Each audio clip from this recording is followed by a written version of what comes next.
উঠে এসো বাবা আমার সামনে, আমি বলি প্রকাশ করে কেমনি ডাকো মোরে।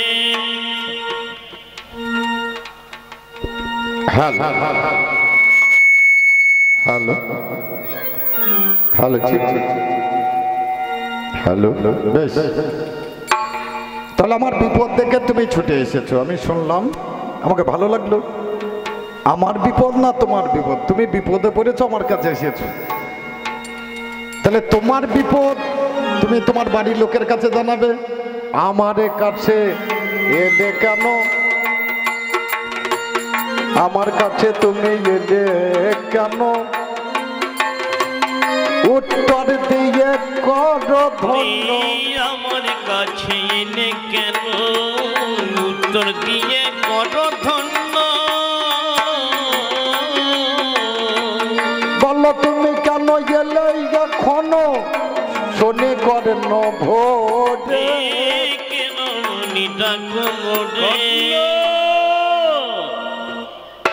তোমার বিপদটাই যে আমার মহা বিপদ বাবা। আজ যখন শুনতে পেলাম দৈরথ সমর হবে, একদিকে থাকবে তুমি আর একদিকে থাকবে ফাল্গুনী, এই কথাটা শুনে কানে বড় ব্যথায় আমার লাগলো প্রাণে। এই কথাটা শুনে কানে বড় ব্যথায় আমার লাগলো প্রাণে। আমায় রক্ষা করতে হবে সন্তানে, রক্ষা করতে হবে সন্তানে। লজ্জা থাকলে চলবে না, কেন আর লজ্জার বসনকে ধরে রাখলে চলবে না। সন্তানের রক্ষার দায়িত্ব মায়ের। তা তো ঠিক। তাহলে তুমি পাণ্ডব জননী কুন্তী, তোমার ছেলেকে বাঁচানোর জন্য আমার কাছে এসেছো? না কর্ণ, আমার ছেলেকে বাঁচানোর জন্য আমি তোমার কাছে আছি। তবে আমার ছেলেকে বাঁচানোর জন্যই বটে, তবে সে ছেলেটা হলে তুমি। সত্য কথা বলি, সে ছেলেটা হলে তুমি। সত্য কথা বলি আমি, এটা জানে শুধু সেই জগৎ স্বামী, জানে শুধু সেই জগৎ স্বামী। অন্য জানিবে কি করে? কেন ডাকো মোরে। ছেলে বাঁচানোর জন্য বটে, তবে অর্জুন নয় তুমি। তুমি আমি আমার। তোমার কথা শুনে আমার কিছুটা হাসি এসেছে জানো। আমার ঘরেই আছে মা রাধা, আমি অধীরথের ছেলে। রাধা তোমার মা বটে জানা এ কথা বলে, কিন্তু রাধা তোমার জননী নয়। শোনো বাছা ধন, তোমার জননী একমাত্র কুন্তী, এই একজন। বলো না, তোমার মতো মা যদি আমার হয়, এ লজ্জা রাখার জায়গা থাকবে না। কেন? যেদিন সুত পুত্র বলে তারাই ইহা দিল, মা হয়ে শুনিলে কানে।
বুঝতে পারলাম তোমার লজ্জার জন্য তুমি বলতে পারো নাই। হ্যাঁ ঠিক। হ্যাঁ, আজকে লজ্জাটা কোথায় গেল?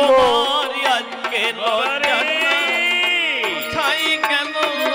সেদিন আমি জানি লজ্জার কারণে বলিনি, কারণ তুই তো বেঁচে থাকবি, অপমানিত হলে তো তোর জীবন যাবে না। কিন্তু আজ আর আমি লজ্জার চাপাই থাকতে পারলাম না। কেন? কারণ আমি বুঝতে পারছি আজ তোকে আর বাঁচানো যাবে না, আর তোকে আর বাঁচানো যাবে না, আজ তোকে আর বাঁচানো যাবে না, আজ তোকে আর বাঁচানো যাবে না। তাই ভুলে গেলাম সব লজ্জা ঘৃণা, আজ তোকে আর বাঁচানো যাবে না। করলো আমি যে মা। তাহলে তুমি জেনেছো আমি আর বাঁচবো না। আজকে তোকে উদ্ধার করার নিমিত্তে, মৃত্যুর হাত থেকে রক্ষা করার জন্যে লজ্জা, ঘৃণা, অপমান সব কিছুকে দূরে ফেলে ছুটতে ছুটতে আসতে বাধ্য হয়েছি বাবা। তুমি ভুল করেছো। কেন? ও গো, আমার কাছে এসে তুমি করেছো আজ ভুল। ফিরে যাও তুমি পাণ্ডব জননী কুন্তি গো। ভুল কেন করবো বাবা?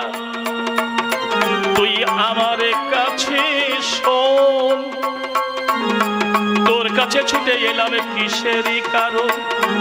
আজ দৈরথ সভার ঘোষণা হয়ে গিয়েছে, তোর সঙ্গে তোর ভাইয়ের লড়াই হবে। আমি জানি তোর ভাইকে মারার ক্ষমতা কারণ নাই। কেন নাই? কারণ সে জাঁতার জারের তলায় আশ্রয় নিয়ে আছে। গোবিন্দ তার রক্ষাকর্তা, গোবিন্দ রাখে, হরি তো মারে কে? হরি তাকে রাখবে, তাকে মারার ক্ষমতা কার নাই? কিন্তু তোকে রক্ষা করার কেউ নাই রে, রক্ষা করার কেউ নাই রে, তোকে রক্ষা করার কেউ নাই রে, রক্ষা করার কেউ নাই। ওরে সেই কারণে আমি বড় ভয় পাই, রক্ষা করার কেউ তার নাই। জন্য ছুটতে ছুটতে তোর কাছে চলে এলাম বাবা। আচ্ছা, তুমি যেটা বলছো সেটা যদি সত্যি হয়, আমি তোমার বড় ছেলে, তাহলে অর্জুন আমার ভাই, যুধিষ্ঠির আমার ভাই, ভীম আমার ভাই, তুমি বলছো আমাকে। হ্যাঁ, তুমি কি তাদেরকে বলে এসছো যে কর্ণ তোদের দাদা? আমি কাউকে বলিনি বাবা। তার মানে তুমি আমাকে দুর্বল করতেছো, আমাকে মারতে এসেছো। মরতে এসে না, মা কোনোদিনই সন্তানের মৃত্যু কথা ভাবতে পারে না কর্ণ। আমি তোর জননী, করে ভোধারিণী, করে ভেতরে ধরে ছিলাম। ওরে আমি তোর জননী, গর্ভধারিণী, গর্ভে ধরে তোকে ছিলাম। আমি পেলাম যে বেদনা, তাতেও কিছু না।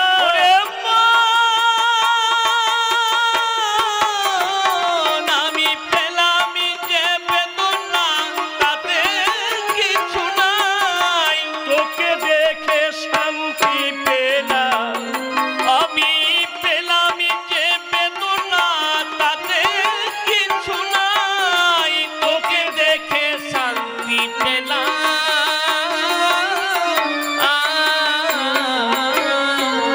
আমি তোর মুখ চেয়ে এতদিন বসেছিলাম বাবা।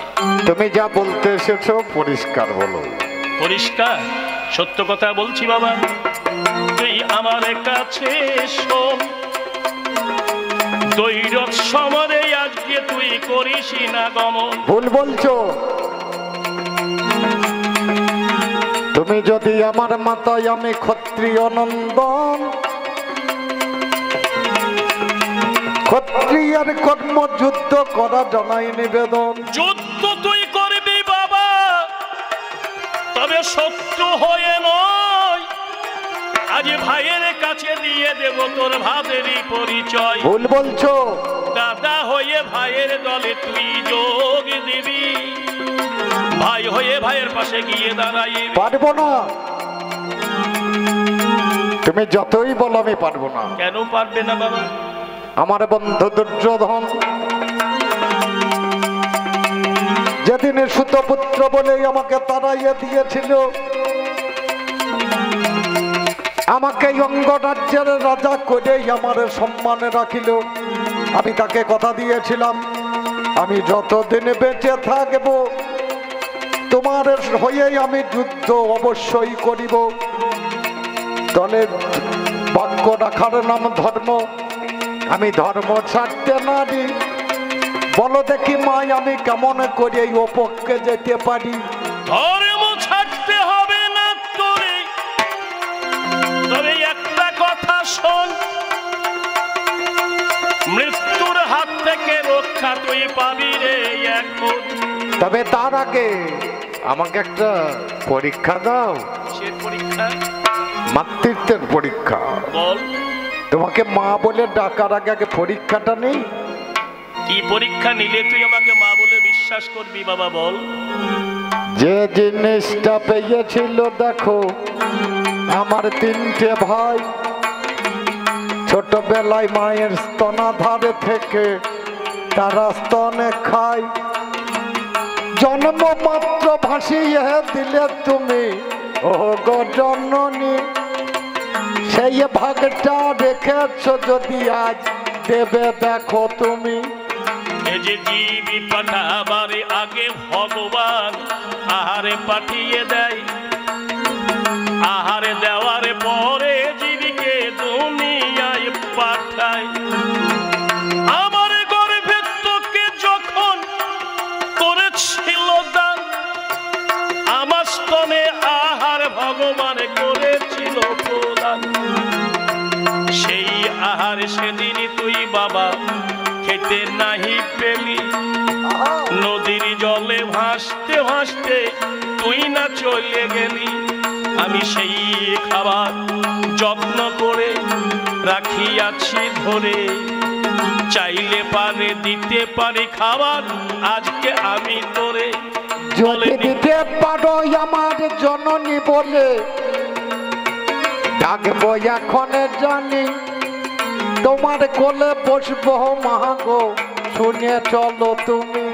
তবে একটা কথা শোনে রে বাবা, তোর কাছে কয়, এই মাতৃ দুগ্ধেরই অপমানে যেন করিস না হেথাই। এই দুগ্ধই আমি তোরে করবো এখন দান, দুগ্ধ নিয়ে সযত্নে যেন করে নিস সেটা পান। আগে আসুকে হাতে দুগ্ধ হয় আমার, পরে সেটা দেখবো, যত্ন করে কথা মতোই আমি পান করে নেব। এই যে তথাস্তু তাহাই হবে ওরে, দাঁড়া নাই এখানে, আমি অষ্ট পর্বতের আড়ালে গিয়ে দাঁড়াবো যতনে। আমার স্তন ভাণ্ড মর্দন করে করব দুগ্ধ দান। এই অষ্ট পর্বত ভেদ করে এসে দেখাবে সম্মান, তোর হস্তের মধ্যে সেই দুগ্ধ এসে পড়ে যাবে। এই মাতৃ দুগ্ধ বলে দুগ্ধ তুমি পান করিয়া নেবে। এই মাতৃ দুগ্ধ যদি বাবা তুমি পান করিতে পারো, তুমি অমরে হয়ে যাবে কর্ণ, আমার কথা ধরো। আমি এই বলিয়া অষ্ট পাহাড়ের আড়ালেতে যাই, এই যে জয় গুরু গোবিন্দ বলে তনে হাত লাগালামে ভাই। এই স্তনের উপরে মর্দনে যখন আমি করে দিলাম, এই যে ফিনকি ধারা দিয়ে দুগ্ধ বাহির করে নিলাম। এই সতীর্থে দুগ্ধ পাহাড়ে বাবা সহিতে না পারে, এই পাহাড়ে ঘুরে দুগ্ধ চলে গেল হস্ত পরে। আর কর্ণের হস্তে গিয়ে যখন দুগ্ধ পড়ে যায়, এবার দুগ্ধ নিয়ে থমকাইয়ে কর্ণ যে পেয়েছি প্রমাণ আমি পেয়েছি, কিন্তু আমার ভাগ্যে হলো না।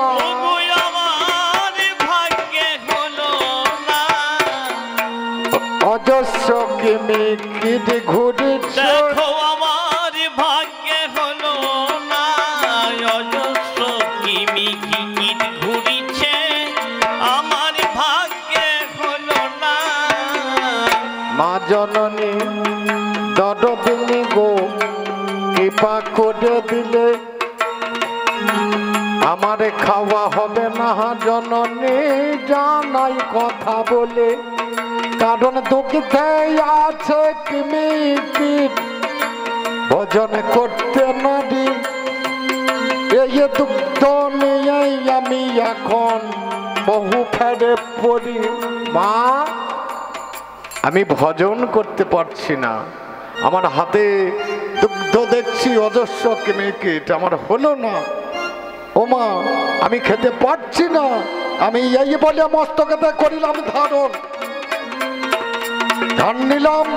আমি শুনেছি মহাজনের মুখে ঘান অধ্যন ভোজন, আমি ঘান নিয়ে মস্তকেতে করিলাম ধারণ, সৎমঙ্গে ঝরিয়ে পড়ে জানাই নিবেদন।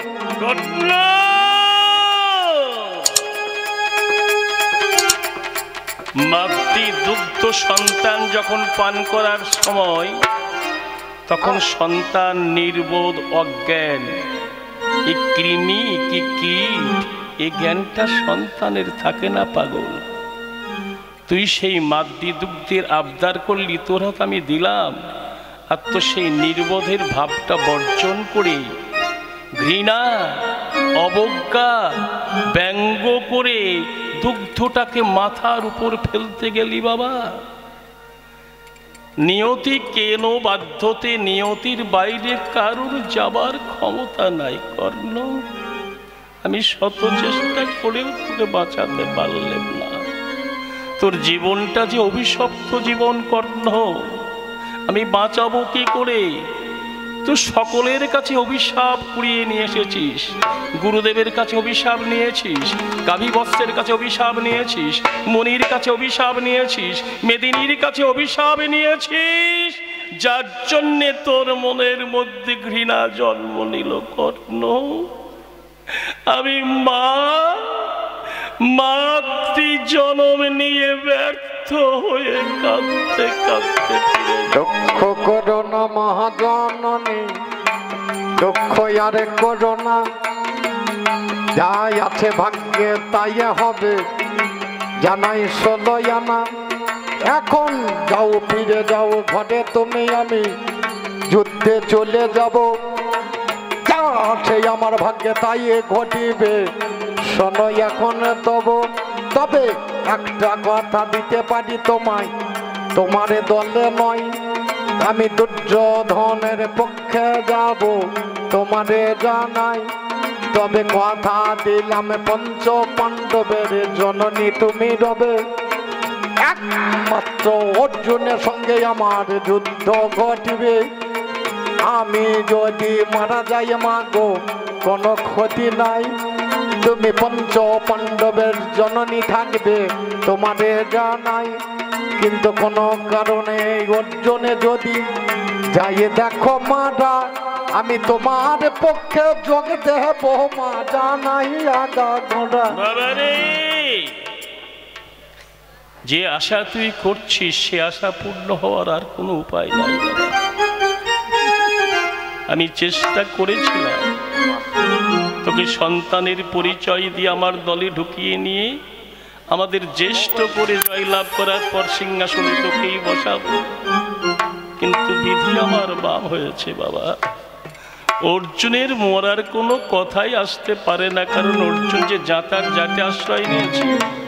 মায়েরা জাতা দিয়ে গম পেশাই করে, কলাই পেশাই করে, নিচে একটা জাতা থাকে, উপরে একটা জাতা থাকে, উপরে জাতায় একটা গড় থাকে, কলাই গমতে দিয়ে পাক মিলে পেশাই হয়ে যায়, কিন্তু একটা কলাই বা গম যদি সেই জাটের ফাঁকে ঢুকে যায় সারাদিন পাক মিলে যেমন পেশাই হয় না, তেমনি যতই পেশাই করার চেষ্টা করা যাক না কেন অর্জুনকে পেশাই করা যাবে না, কারণ অর্জুন গোবিন্দরূপ জাতির তলায় আশ্রয় নিয়েছে। অর্জুন মরবে না, আজ দৈরথ সমরে তোর লীলা অবসান ঘটবে। তবে যদি অবসানে হয় মা আমার কোনো দুঃখ নাই, একটা মাত্র আবেদনে আমি তোমার কাছে রেখে যাই, যদি কুরুক্ষেত্র রণাঙ্গনে আমি মা বলে চিৎকার করে সমরে পড়ে যাই, আমার মস্তকখানা কোলে নিও মা গো তোমারে জানাই। তথাস্তু তাই হবে কর্ণ।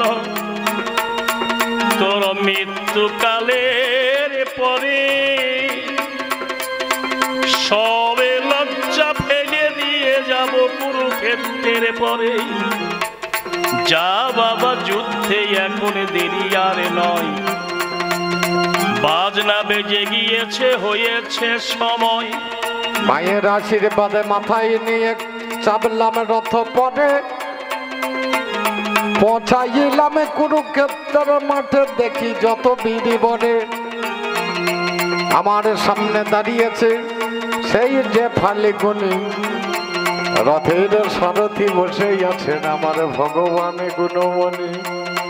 শব্দে দাঁড়িয়ে আমি যুদ্ধে হইয়া গুসার, দুজনের যোদ্ধার মতো চলে বাবা সুন্দর ব্যবহার।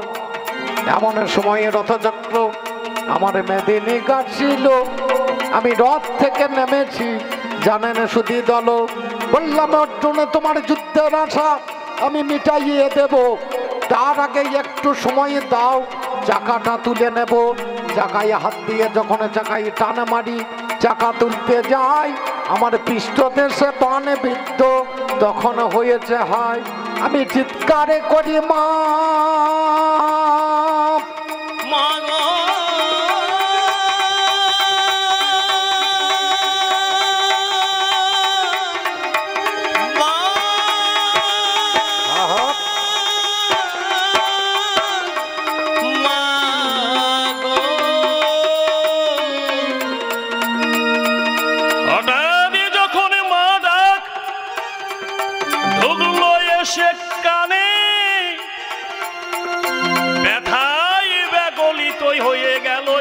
প্রাণে। আমি অন্তঃপুর ছেড়ে তখন ছুটে গেলাম চলে, ভাসতে ভাসতে আমার নয়নের জলে যেখানেতে কর্ণই আমার পড়িয়া রয়েছে। ছুটে গিয়ে কর্ণকে তুলে কুলে নিয়ে মাথায় করাঘাত করা হচ্ছে। পাগলিনীর মতো যখন করতেছি ক্রন্দন, ছুটতে ছুটতে সামনে দাঁড়াই আমার পুত্র পঞ্চজন। বলছে মা জননী ভুল করেছ, কাকে নিলে কোলে? সত্যমদের মারা গিয়েছে দেখো নয়নে মেলে। আমি তখন ব্যাকুল হয়ে কাঁদিয়ে তাদের কই, ওরে আমার বাবা ধনে এর শত্রু তোদের নয়, এ তোদের জ্যেষ্ঠ দাদা। কানে নে না শুনে বলতে পারি নাই তোদের আমি লজ্জার কারণে, কারণ কানিনী অবস্থায় এই সন্তানে আমার গর্ভে এলো, সেই কারণে সন্তানের পরিচয় দেওয়া নাই গেল। নদীর জলে এই সন্তানকে ভাসাইয়ে দিলাম, সন্তানের দায়িত্ব তার পিতাই দিয়েছিলাম। এর পিতা সূর্যদেবের দায়িত্বটা নিয়ে সন্তানকে ভাসিয়ে দিল অধিরথের ঘরে পাঠিয়ে। অধিরথের ঘরে গিয়ে হলো মানুষ, সত্য কথা তোদের কাছে বলে জানায় হোস, এ তোদের সত্য নয় এ জ্যেষ্ঠতা তো। ওরে আমার বাবা ধন জানায় কথা মতো। এই কথা যখনই আমি সেখানে বলিলাম, যুধিষ্ঠিরের কোন ভাবে দেখিবারে পেলাম। এ কি বলছো মা জননী বলো মহঠাই, তোমার মতো পাশানি মায় আমরা দেখি নাই। এত সুন্দর দাদাকে আমরা অকালে হারালাম, তোমার জন্য দাদা হারাতে বাধ্য হলাম। এই কথাটা যদি তুমি গোপনে রাখিতে, তাহলে এই দাদাকে আজ হতো না হারাতে। আজ আমি দাঁড়াইয়ে অভিশাপে তোমায় দেব, তোমায় নয় শুধু নারী সমাজকে দেব। আজ থেকে নারীর পেটে থাকবে না কোনো কথা, আমি স্পষ্ট কথা জানিয়ে দাঁড়িয়ে যাই 12টা। যুধিষ্ঠির দাঁড়িয়ে যখন অভিশাপ দিল, কর্ণই আমার কোলে তখন কাঁদিতে লাগিল। কোলে বসে কর্ণ যখন করিছে ক্রন্দন, এ মতো সময়ে পাশে এলো এক ব্রাহ্মণ। ওগো মা জননী আজ আর দুঃখ করো না, আমি যা পেয়েছি আমার 5 ভাই পেল না। তোমার নয়নের জলে পড়ে বধনের উপরে, কি দিতে পেরেছ ওই 5 ভাইকে দেখো চিন্তা করে। আমার মতো ভাগ্যবান ছেলে জগতে নাই। এখন ব্রাহ্মণ এসে দাঁড়িয়ে গেছে, দেখো কি বাঁচায়। ব্রাহ্মণে এসে তখন বাবা আমাদেরকে বলে, এই যে দানবীর ছেলে আছে তোমার কোলে, যার নামে দাতা কর্ণ শোনমা জননী, তোমার কাছে বলিতেছি আমি সত্যবাণী। এই দাতা কর্ণের দানে আমি তো পেলাম না, তাই দানে নিতে এলাম জানাই 16 আনা। যাবার কালে কর্ণ কিছু করে যাও না দান, দানে দিয়ে রক্ষা করো ব্রাহ্মণের ইমান। ব্রাহ্মণ মশাই আর আমার দেবার মতো নাই। হঠাৎ আমার মনে পড়েছে একটা সোনার দাঁতে রয়। আমার কোটি তটে ছিল ছুরি, বের করা হলো, দাঁতটাকে তুলে নিলাম যত্ন করে ভালো। দাঁতটাকে তুলে নিয়ে দেব ব্রাহ্মণের হাতে। ব্রাহ্মণ নাও দিচ্ছি আমার মায়েরও সাক্ষাতে। নিজের মুখের দানে যখন উপাটিয়ে নিল, স্বর্ণদন্ত আমার হাতে যখন দিতে গেল, ব্রাহ্মণে বেশি ভগবান কর্ণের কাছে কয়, রক্ত মাতা দান গ্রহণ করা বড় দায়। তখন আমার কর্ণ সেই ব্রাহ্মণকে বলে, আমার হাতে ধনুর্বাণটা দাও না তুমি।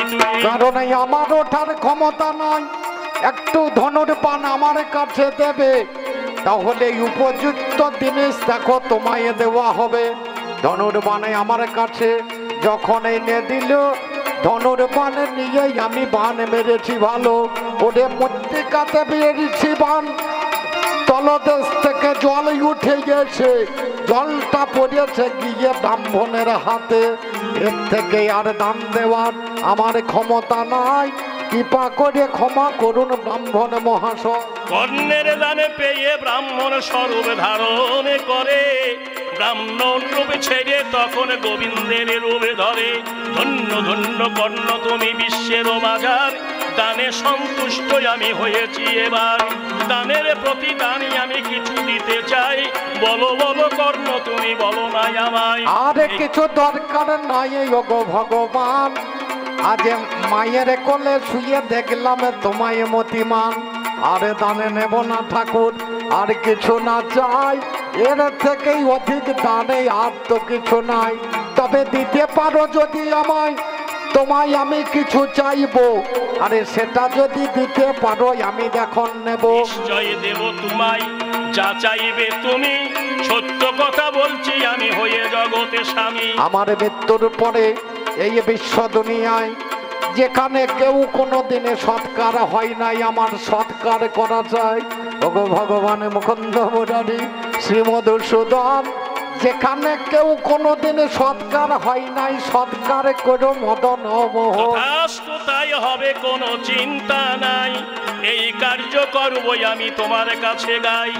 এই বলি আমি তখন কি কর্ম করিলাম, গোটা বিশ্ব বাবাই আমি ঘুরে চলে এলাম। এমন জায়গা খুঁজে আমি কোথাও নাহি পাই, জীবনে কোনোদিন কোনো সৎকার হয় নাই। তখন আমি চিন্তায় বাবা পড়ে গেলাম, চিন্তা করতে করতে একটা পথ বেছে নিলাম। নিজের বাম হাতের তালুতে বাবা গিয়ে চিতাটাকে আমি বাবা নিলাম সাজিয়ে, বাম হাতের তালুর উপর চিতা সাজিয়ে নিয়ে কর্ণকে সেই চিতাই দিলাম শোয়াইয়ে। বাম হাতের তালুতে দাহন করে হাই, সৎ কাজে সমাপনে করিলাম সেটাই। এইখানেতে বলের পালা মোরা সাঙ্গ করি।